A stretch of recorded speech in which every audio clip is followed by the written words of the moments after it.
All right, we are back here on the Just End the Suffering podcast, recapping the NFL draft. Joining me today, FanSided's NFL insider, friend of the podcast, Matt Verderame is here. Matt, how are you? Doing great, Mike. How are you? Doing good. And I want to start out here.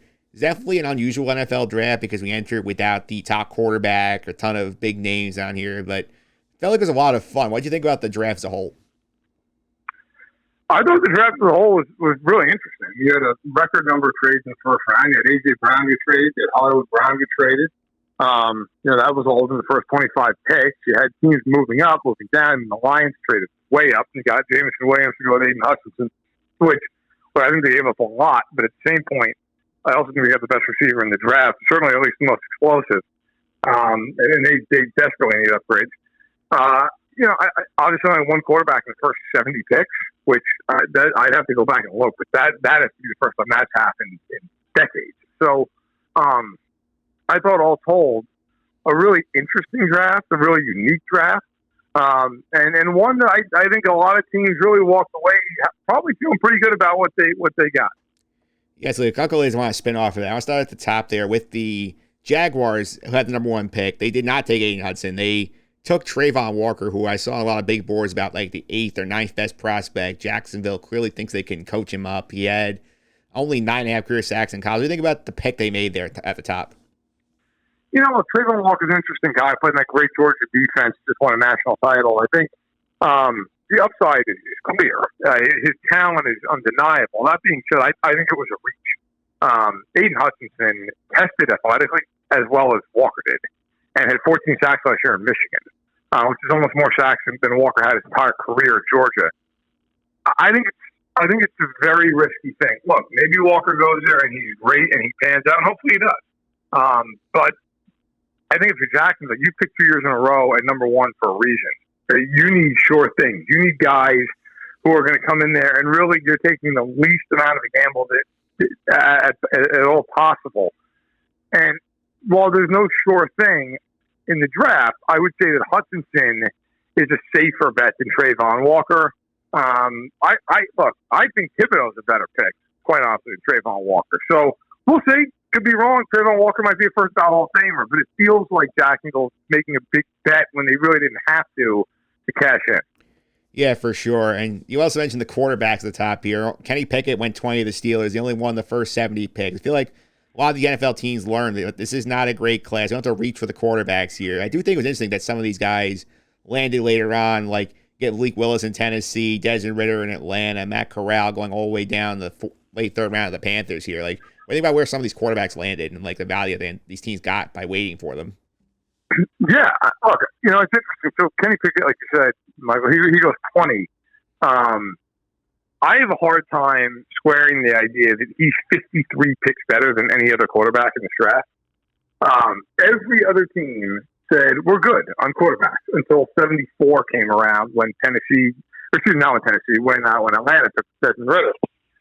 And that makes me think, like, was Kenny Pickett really 53 picks better than anybody else? Like, or should he have gone a heck of a lot further back than he did? Because you watch the film. I was down in Mobile. That's Combine. The guy's nothing against Kenny Pickett. Very nice kid. But you're going to tell me that a 5-year guy at Pittsburgh who only had one good season, that he was worth a top 20 pick when guys like Willis and Ridder and Corral don't go to the third round? Howell doesn't go to the fifth round? Carson Strong didn't get drafted, ends up signing a draft with the Eagles. I have a hard time squaring that. I don't think that's reality. And I think the Steelers, to me, are a unique situation for a team that Kevin Colbert is getting ready to walk out the door as a GM. You have a team that is desperate for a quarterback. Pickett went to the University of Pittsburgh. Like, if Pickett went to Wake Forest, is he the number 20 pick? I don't know that he is. I think the Steelers really reached on a guy who is probably the most ready to start right now of those quarterbacks, but the upside's just not there. I think best case scenario, he's Andy Dalton. Which, look, Andy Dalton had a decent NFL career. Certainly a career that is notable, but not a career that you look at and go, yeah, that's what I want out of a top 20 pick, because you're not going to win a Super Bowl with that guy, and that's the whole point. I thought of all the quarterbacks going into it, I thought Malik Willis had the best upside by a wide margin. The most talented kid, big arm, great athleticism, super smart, really good Really good, just a personality trait. I think he'll fit into a locker room well. Having spoken to him a few times, and for him to go 86, I think that's a great pick for Tennessee. Maybe it works out, maybe it doesn't. But at 86, I mean, that flyer is worth it all day and twice on Sunday. At that point, if it doesn't work out, fine. If it does work out, you just got yourself a guy who maybe in a year or two steps in for Tannehill and takes over. So I love the Willis pick, and I like the Ritter pick as well. I think at that point, Ritter, Corral, the only thing with Corral is Carolina had to trade a third-round pick next year to get into his pick and take Corral this year. And it just feels like Carolina's just throwing bad money after bad money. Like at some point, you got to actually have a plan. I felt like Carolina didn't really have a plan, kind of panicked there in the mid-round. Yeah, for sure. And the big shakeup, obviously, in the first round is 2 wide receiver trades. A.J. Brown going to the Eagles, Hollywood Brown getting traded out to the Cardinals for the 23rd pick, which the Ravens later flipped back a couple spots to get Tyler Linderbaum. But what do you think about those 2 trades?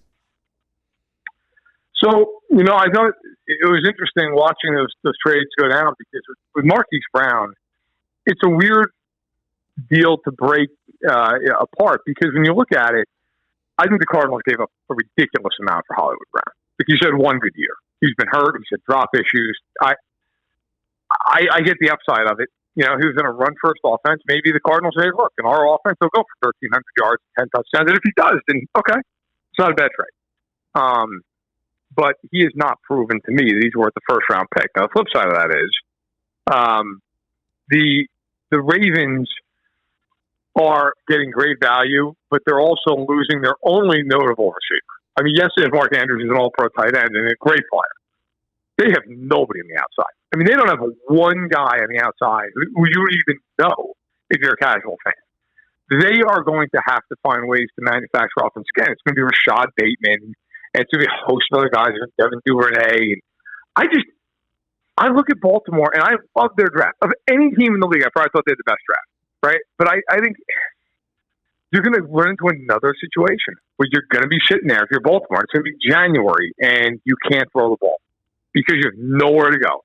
You're going to play good teams. It'll double Andrews, take him out of the game, and you're just going to be stuck again with the same problem they've had for 5 years, it feels like. So, on the other side of the A.J. Brown trade, look, I kind of feel the same way I just reeled off about Baltimore, about the Titans.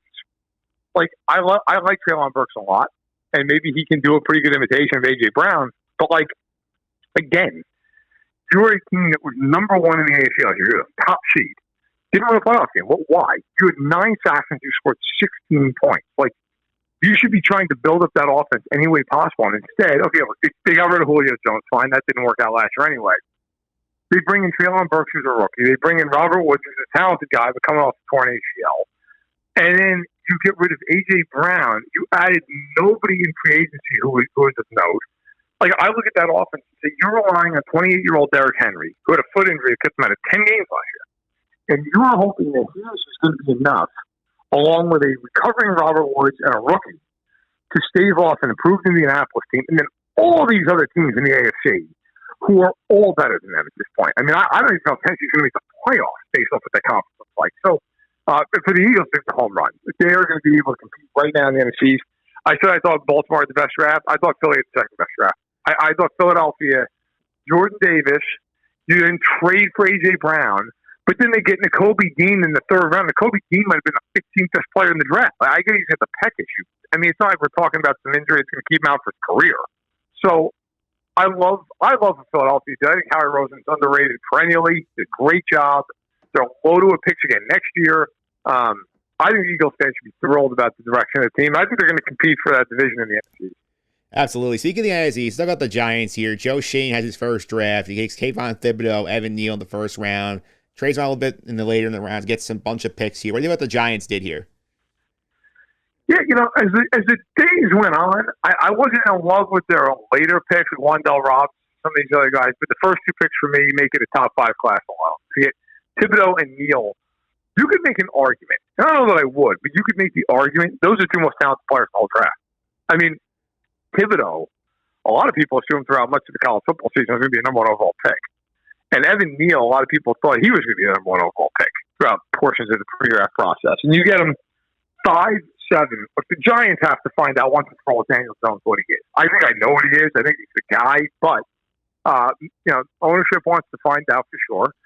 Well, they provided him now with an elite tackle prospect, a line that is significantly better. Defensively, Thibodeau should be a guy who can really speed up the other team's quarterback. So, look, it's a long build. It's a long process. This isn't going to get fixed overnight for the Giants, but I like what they did. Excuse me. I think Joe Shane's done an excellent job at this point. Shedding some deadwood off the cap. Gettleman left them in a brutal position. They have very little talent, and they're capped out. I thought really they did a very nice job building the way they did.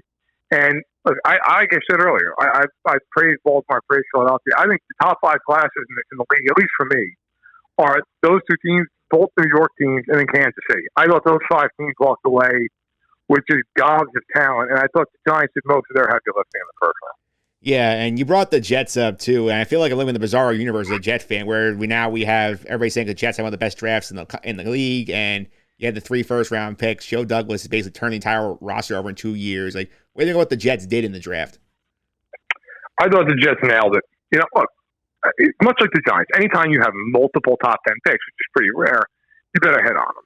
I mean, that's just the way it is. I think the Jets, time will tell, but I think both teams did. The Jets walk away with Garrett Wilson, who looks to be a guy who's a really safe bet at receiver. I think, along with Jameson Williams and Drake London and Chris Olave, guys who you'd be really surprised if they missed.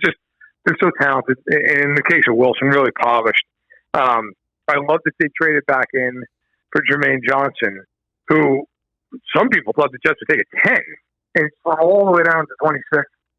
And Joe Douglas, good on him, being aggressive, had a couple second-round picks, used one of them to get up there. I thought it was well done by him. I thought he did a great job maneuvering the board. Johnson, 17.5 sacks last year at Florida State. He's a powerhouse. And then also, of course, at 4, they got Sauce Gardner, who, for my money, even though he's a second corner taken, I think he's the best corner in the draft.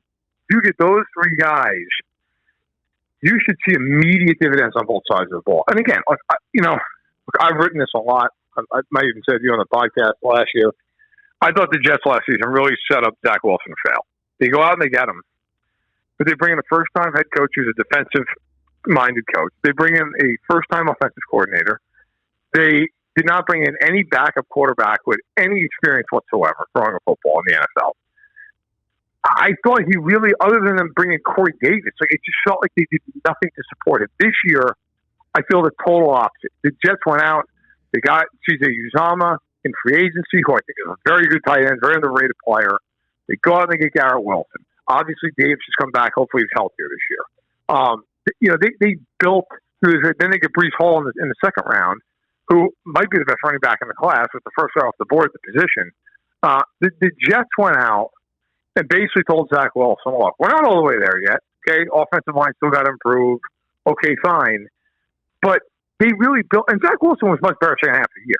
So I think the Jets really have positioned themselves to be a much improved team.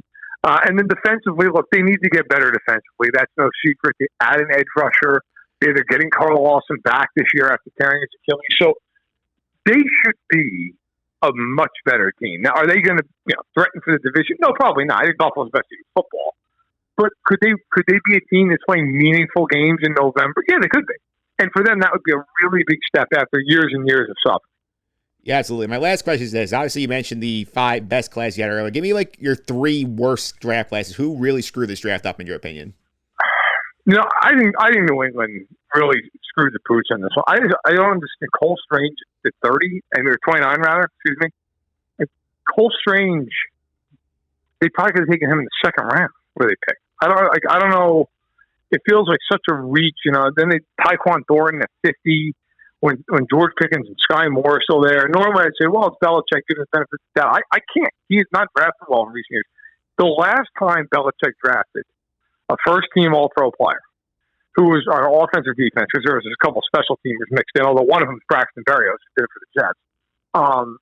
The last time he drafted an All-Pro player on either side of the ball, 2012, Chandler Jones. I mean, they have drafted atrociously over the years. Now, to be fair, they've drafted some very good players in that time, guys like Joe Tooney and Shaq Mason, guys who didn't rise to a first-team All-Pro level.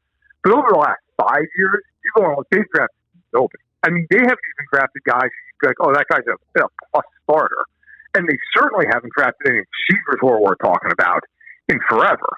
So I thought the Patriots really struggled. I like the Steelers draft day 2 on. That pick of Kenny Pickett to me just that reach of desperation. It reached of a team that just felt like it was pigeonholed and cornered. It took a quarterback.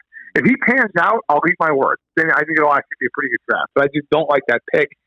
And then last, I'd have to say the Saints. I like the players. Like I like Chris Olave. I like Trevor Penning. But if you go and do the math, they gave up a fortune between the trades of Washington and Philadelphia to get Chris Olave. And it's like, you're not a player away. I know they seem to think they are. You're not a player away. You're not even close. I thought it was very bizarre. And the last I'll throw in there real quick, which I actually think was a far bigger disaster than the Saints or the Steelers, was Chicago. You just can't walk out of that draft without some offensive upgrades. You can't do it. And I mentioned how I thought the Jets set up Zach Wilson to fail last year, but this year did the opposite. The Bears have just set Justin Fields up to fail. That kid has no chance. They can't block, and you and me are going to be playing receiver here for them next year. You can, and the thing that kills me is if he fails and he stinks this year statistically, people are going to pile on him and go, "Well, he's not the guy. He's not the guy." He's not the guy. How could you ever know if he's the guy? He's throwing to Darnell Mooney as his number 1 receiver, and he's literally no blocking. And that's how you're going to try to figure out if this kid can play? I can't stand when teams do that. And if I'm Justin Fields, I'm sitting there going, I have no shot. I have no shot. You've got a defensive-minded head coach, first-year head coach, much like the Jets had last year. There's a brand-new staff, and you have nobody around you. Absolutely nobody. It's going to be a very long year in Chicago. Yeah, I certainly will. Matt, thanks for all the time. Really appreciate it. Before I let you go, be a follow social and keep up with our NFL coverage over at FanSided. Yeah, absolutely. Listen, best in the business, guys like yourself and many other writers we have who provide top-notch coverage. Go to FanSided.com. If you just want to read the NFL, /NFL, but really you should check out everything, cover all sports. And then, listen, on Twitter, if you want to follow along with me, I'm on their way to Austin anyway. Sad Matt Verderame, Verderame, where I'll be tweeting out all the links, including my weekly Stack the Box column that goes up every Monday morning. Yep, make sure you check out the Stacking Box podcast too. Matt does that every week as well. Matt, thanks for all the time. Really appreciate it. Yeah, no problem. Thanks a lot.